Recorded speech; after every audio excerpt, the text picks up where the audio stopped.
بسم اللہ الرحمن الرحیم۔ جمعہ کے دن یہ ایک تسبیح ضرور پڑھ لینا۔ نیا گھر، گاڑی، بے شمار دولت ملے گی، سخت ترین ہر مشکل ختم ہو جائے گی۔ رسول اللہ صلی اللہ علیہ وآلہ وسلم نے فرمایا، سب سے بہتر دن جس میں سورج نکلا جمعہ کا دن ہے۔ اسی دن آدم پیدا کیے گئے، اسی دن وہ جنت میں داخل کیے گئے، اسی دن وہ جنت سے نکالے گئے، اسی دن وہ جنت سے زمین پر اتارے گئے۔ اس دن میں ایک گھڑی ایسی ہے کہ جسے مسلم بندہ نماز کی حالت میں پائے اور اللہ سے اس میں کچھ طلب کرے تو اللہ اسے ضرور عطا فرمائے گا۔ ناظرین، آج کی اس ویڈیو میں ہم آپ کے لیے جمعۃ المبارک کے دن کا ایک بہت ہی خاص، بہت ہی مجرب وظیفہ لے کر آئے ہیں، اور یہ وظیفہ خاص طور پر ان لوگوں کے لیے ہے جن کو اس وظیفے کی سخت ضرورت تھی، اور اس عمل کی برکت سے انشاءاللہ اگر کوئی شخص چاہتا ہے کہ اس کے ہر کام میں اللہ پاک کی مدد شامل ہو جائے، کوئی مشکل ہے وہ دور ہو، اس کے ساتھ ساتھ اگر غربت کی پریشانی ہے وہ دور ہو، گھر کی پریشانی ہے وہ دور ہو، اگر آپ کے پاس گاڑی نہیں ہے تو اللہ کے کرم سے اللہ پاک گاڑی عطا فرمائے۔ تو ناظرین، یہ تمام جو دنیاوی معاملات ہیں اور اس کے ساتھ ساتھ جو مشکلات ہیں وہ انشاءاللہ اس عمل کی برکت سے اللہ پاک نے چاہا تو دور ہو جائیں گی۔ بس آپ نے پورے یقین کے ساتھ یہ وظیفہ کرنا ہے۔ ناظرین، وظیفہ بتانے سے پہلے میں آپ سے درخواست کروں گا کہ جو بھی یہ ویڈیو دیکھ رہے ہیں، اس ویڈیو کو صدقہ جاریہ سمجھ کر ثواب کی نیت سے ان دوسرے لوگوں تک پہنچا دیں جو یہ ویڈیو نہیں دیکھ رہے، تاکہ سب لوگوں کا بھلا ہو سکے، کیونکہ اگر آپ کے شیئر کرنے سے کسی نے اس پر عمل کر لیا تو انشاءاللہ تعالی اس کا جو ثواب ہے وہ اللہ پاک آپ کو بھی عطا فرمائیں گے اور ہمیں بھی عطا فرمائیں گے۔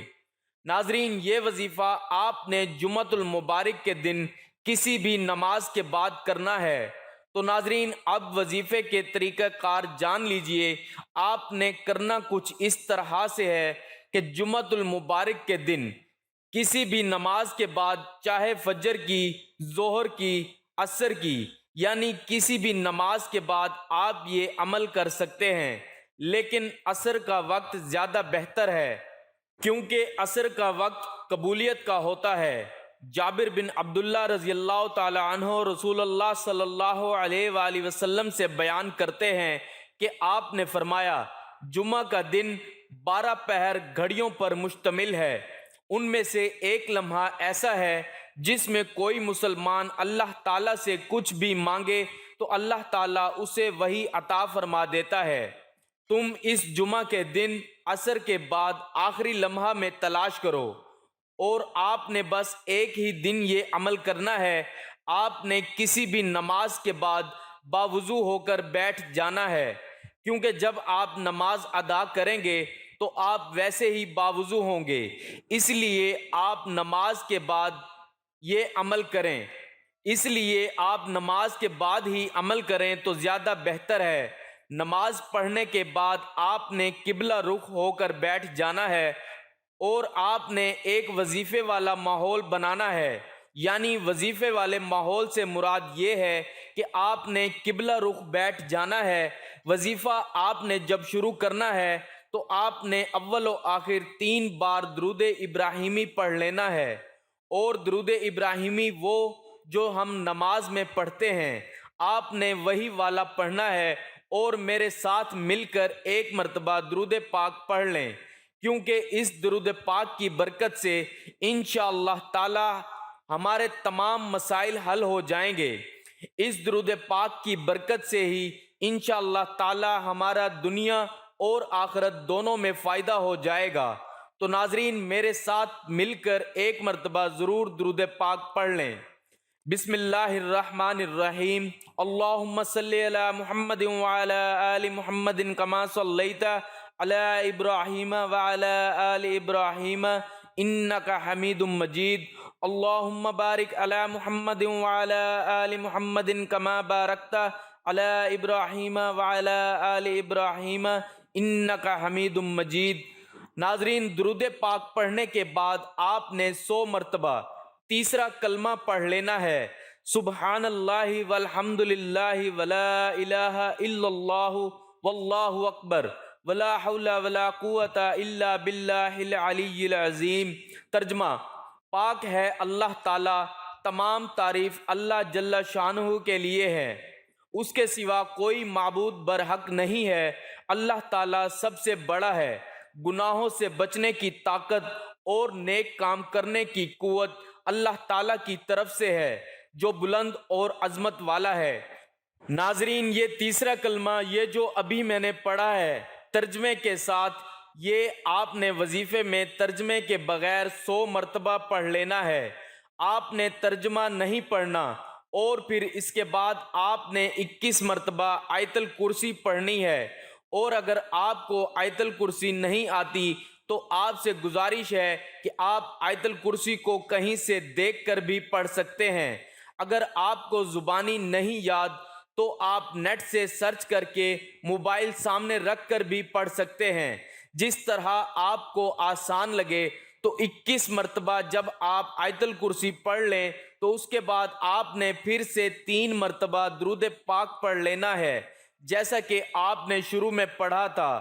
تو بس آپ نے اتنا سا عمل کرنا ہے، اور انشاءاللہ تعالی اس کے بعد آپ نے دعا مانگنی ہے اللہ پاک کے حضور گڑ گڑا کر عاجزی کے ساتھ، کیونکہ اللہ تعالی عاجزی کو پسند فرماتے ہیں اور اللہ تعالی مایوسی کو پسند نہیں کرتے۔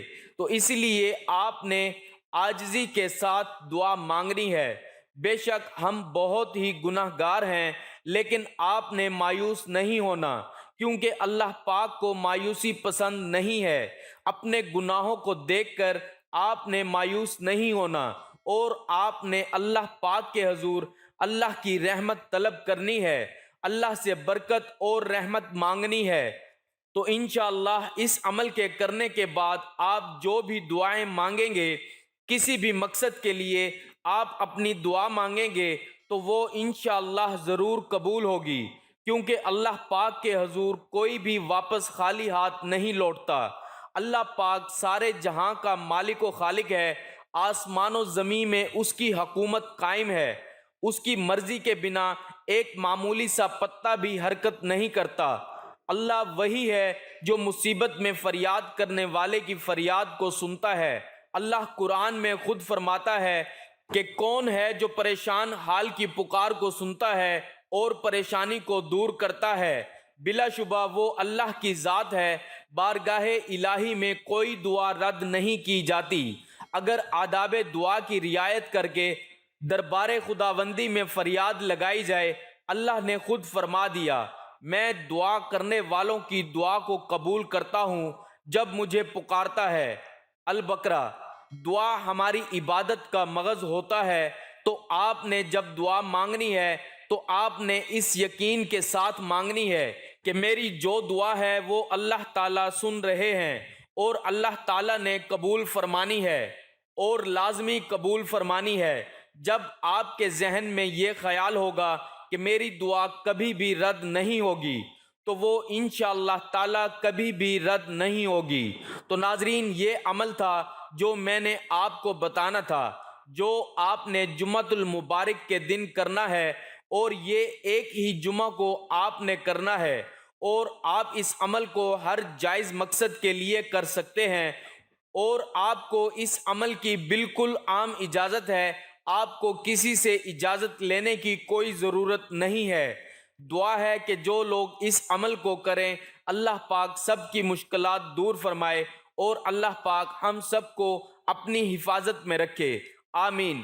ناظرین، کمنٹ باکس میں اللہ تعالیٰ کے 99 ناموں میں سے ایک نام ضرور ٹائپ کریں۔